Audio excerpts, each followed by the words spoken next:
तो इस व्याख्यान में हम आगे बढ़ने से पहले आपको यह बता दें कि विद्या का अर्थ क्या है, विद्या शब्द की जो व्युत्पत्ति है वह कैसे होती है।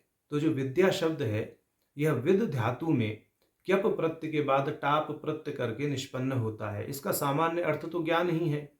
एक पक्ष में 14 विद्याओं को गिनाया गया है। वो लौकिक व्यवहार का पक्ष है जिसमें 4 वेद हैं, 6 वेदांग हैं, धर्म है, मीमांसा है, न्याय है और पुराण है। तो यह तो एक पक्ष हुआ। इस पक्ष का 10 महाविद्याओं से कोई लेना देना नहीं है। यद्यपि जो यहाँ विद्या पद प्रयोग होता है 10 महाविद्या के अंतर्गत, वह मंत्र के लिए प्रयोग होता है। जो परासंवित हैं, भगवती हैं, परमेश्वरी हैं, परम शिव की अभिन्न संगिनी हैं, ब्रह्म का अभिन्न स्वभाव जो है, जिसके द्वारा ब्रह्म सब कुछ करने में सक्षम होते हैं, व्यावहारिक दृष्टि से कह रहे हैं हम, तो उस दृष्टि से ही समझना चाहिए। वह जो परम शक्ति है, वह परम शक्ति अनेकानेक रूपों में इस ब्रह्मांड में अभिव्यक्त होती है। माने उस परम शक्ति के अनंत विस्तार हैं और वह समस्त जो उसकी अनंत विस्तार या उसके स्वरूप है वह शक्ति चक्र कहलाता है। इन शक्ति चक्र में मुख्य 10 शक्तियों को जो ऋषि हैं, जो मर्मदर्शी हैं, उन्होंने महाविद्या कह करके संबोधित किया है। तो यहाँ जो विद्या पद प्रयोग होता है प्राय तंत्र में, यह स्त्री देवता के मंत्र के लिए प्रयोग होता है। देखिए, जो मंत्र और विद्या है ये दोनों एक ही चीज हैं। जो देवता हैं माने पुरुष देवता हैं, उनके मंत्र को तो मंत्र ही कहते हैं, और जो स्त्री देवता हैं उनके मंत्र को विद्या कहते हैं।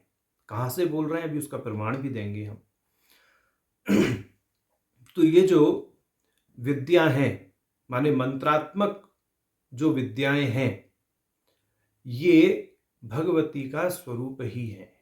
माने जो 10 महाविद्याएं हैं वस्तुतः यह मंत्रात्मक हैं। इनका जो स्वरूप बताया गया है साधना की दृष्टि से, वह प्रारंभिक स्तर पर साधना करने के लिए बहुत सहायक होता है। जब साधना की पराकाष्ठा होती है तो साधक मंत्र और देवता के साथ में एकीभूत होकर के प्रतिष्ठित हो जाता है, और इन विद्याओं का जो चरम उद्देश्य है वह मोक्ष की प्राप्ति ही है। और साधक को प्रारब्धवश, और अगर साधक की इच्छा सात्विक है तो उस इच्छा की पूर्ति के लिए भी जो है यह विद्याएं साधक पर कृपा करती हैं। ऐसा मानना चाहिए। मानना क्या चाहिए, ऐसा ही है।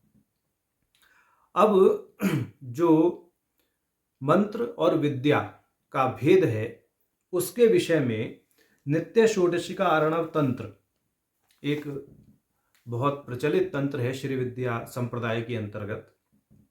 उस पर शिवानंद जी ने ऋजु विमर्शनीय एक टीका की है, और उस टीका में उन्होंने यह स्पष्ट किया है, माने जो नित्य षोडशिका अर्णव तंत्र के प्रथम पटल का 13वां सूत्र है या श्लोक है, उसके भाष्य में शिवानंद जी कहते हैं, गुप्तार्थ भाजः पिंड बीजात्मनः पुंरूपः वाच्याध्यासिताश्च मंत्राः चकारेण विद्याः समुच्चयन्ते संवेद्यमान स्फुटार्थम रूपा माला मंत्राः स्त्री रूप वाच्याध्यासिताश्च विद्याः।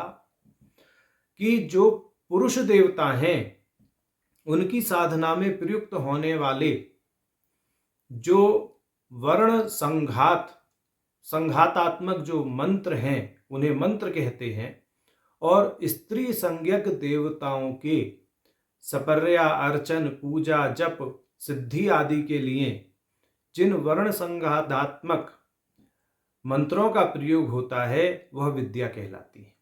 तो यहाँ पर यह स्पष्ट समझ लेना चाहिए, विद्या का अर्थ है स्त्री देवता के लिए प्रयुक्त होने वाला मंत्र। इसी बात को सौभाग्य भास्कर में भास्कर राय जी ने भी अभिव्यक्त किया है। भास्कर राय जी कहते हैं, पुं देवत्वा मंत्राः स्त्री देवत्या विद्या इति मंत्र विद्ययोः लक्षण भेदे अपि अस्याः शिव शक्ति सामरस्य रूपत्वात्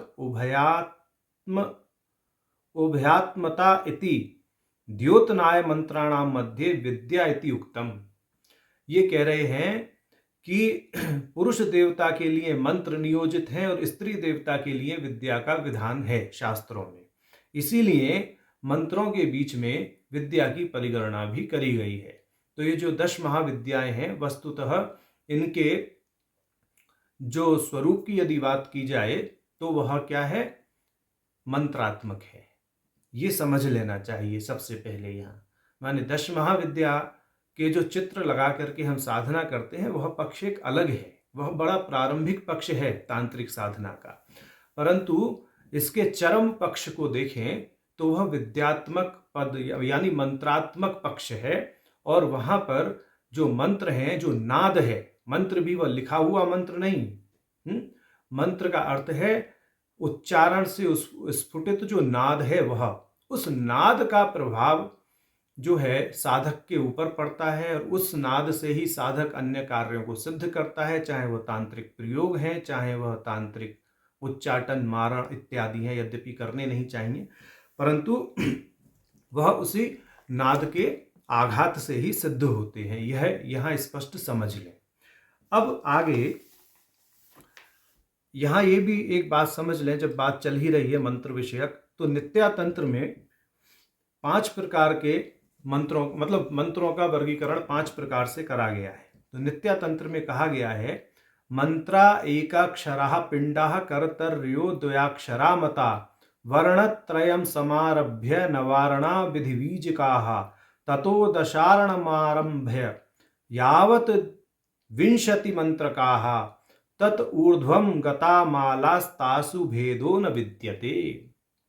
कहने का तात्पर्य यह है कि वह मंत्र जिनमें एक ही अक्षर होता है उन्हें पिंड कहते हैं, वे मंत्र जिनमें 2 अक्षर होते हैं उन्हें करतरी कहते हैं, वे मंत्र जिनमें 3 से 9 अक्षर होते हैं उन्हें बीज मंत्र कहते हैं, और वे मंत्र जिनमें 10 से 20 अक्षर होते हैं उनको मंत्र ही कहते हैं, और वे मंत्र जिनमें 20 से अधिक अक्षर होते हैं उन्हें माला मंत्र कहा जाता है।